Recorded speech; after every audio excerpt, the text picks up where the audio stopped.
Play, I thought that was the end of my career. Before Play was released, I was going broke. I had lost my record deal. So Play had a sort of innocence to it because I didn't think anyone was going to listen to it.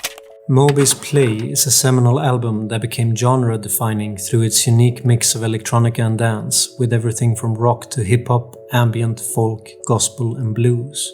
To date, it's the highest-selling electronic album of all time. It's been included on several greatest albums of all times lists, and it famously managed to get each of its songs licensed for films, TV series and advertisements. But success wasn't always a given. At its release, Moby had hit a commercial low point and intended it to be his last album, his humble swan song before leaving the music business for good. It became something else entirely. So how did Play come to be? What made it a cultural phenomenon? And why is the music so f***ing good? Join me as we rewind the tape back to a very special moment in time and take a look at this inspiring story. In 1991, young techno prodigy Moby was living the glamorous life of a struggling musician, DJing the clubs of New York. For the last couple of years, he had been living in an old abandoned factory without running water, bathroom or heating, but with all the free electricity he wanted for creating music full time.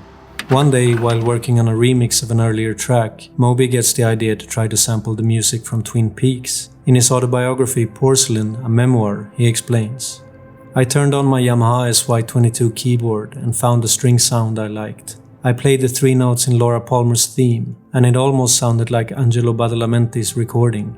The chords were long and languorous, but they worked with a skittish bassline and the looping drums. The track in question?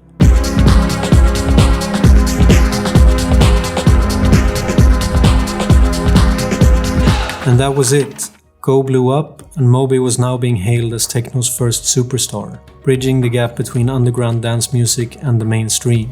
He went on to play Top of the Pops in the UK and joined other big names in electronic music like Aphex Twin, The Prodigy and Orbital on tour.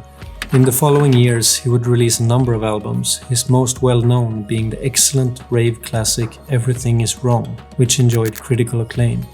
But things were about to take a turn for the worse as Moby grew increasingly weary of the electronic music scene, claiming he found more joy, passion and energy in the crowds at rock concerts. Going against the advice of his management, he decided to record Animal Rights, an album that saw him returning to his alternative punk rock roots.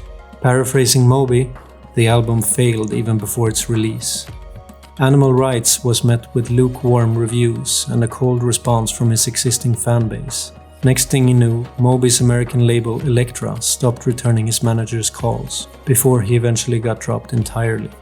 Fast forward a couple of years, Moby's driving to Boston with a friend, listening to a cassette of the new music he's been working on. His international label Mute had kindly agreed to release it, but in his mind it was all hopeless. He reflects, "A dozen people might listen to this, my last album, and then I'd move to a condo by the freeway in Connecticut. I'd probably end up sitting on my futon, drinking Bud Light and watching Wheel of Fortune, until I died of whatever disease that would be merciful enough to kill me." Little did he know that it was all about to change. Recorded in Moby's home studio on Mott Street, Manhattan, Play was finally released in May 1999.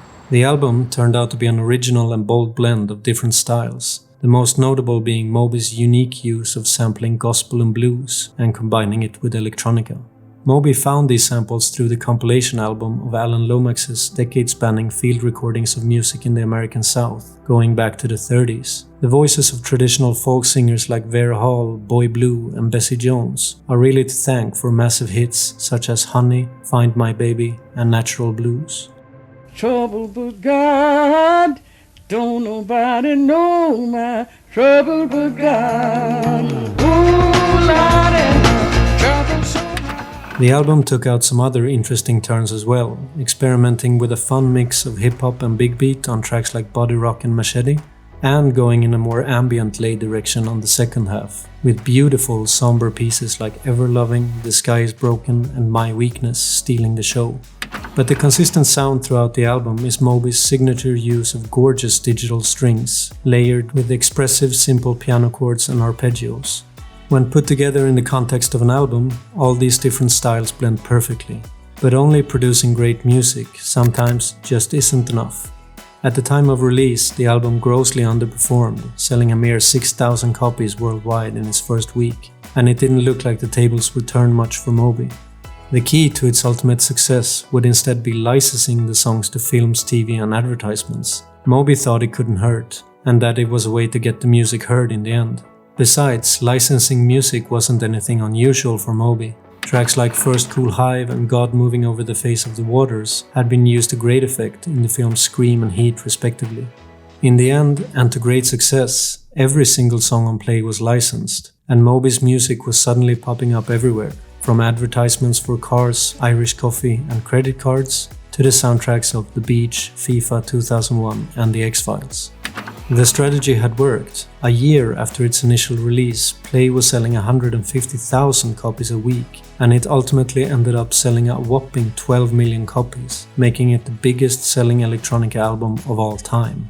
While being a huge commercial hit, the critics were also raving, and Play has since come in at number 341 on Rolling Stone magazine's list of the 500 greatest albums of all time. From believing his career was over to achieving something remarkable, Moby's Play invaded our millennial youth and put a soundtrack to the collective unconscious. It's a masterpiece of modern electronica and a cultural phenomenon never seen before or since. Play truly is a landmark record, deserving every bit of praise. After listening to it many times, I keep coming back, and it never feels the least bit dated. It's one of my favorite records of all time, and I love the journey it brings me on, from the adrenaline-fueled moments to the more calm, melancholic ones. 20 years on, I feel like we aren't talking about it enough, and we don't really acknowledge what a huge impact it had. And to think that it might have never seen the light of day if Moby's massive self-doubt at the time had taken over. So, Play is the story about never giving up, but at the same time not trying too hard, not forcing something that's not meant to be. It's the story about the night being darkest just before dawn, and that you never know what's expecting you around the corner. Have you given this album a spin lately? Let me know your favorite track in the comments. Cheers!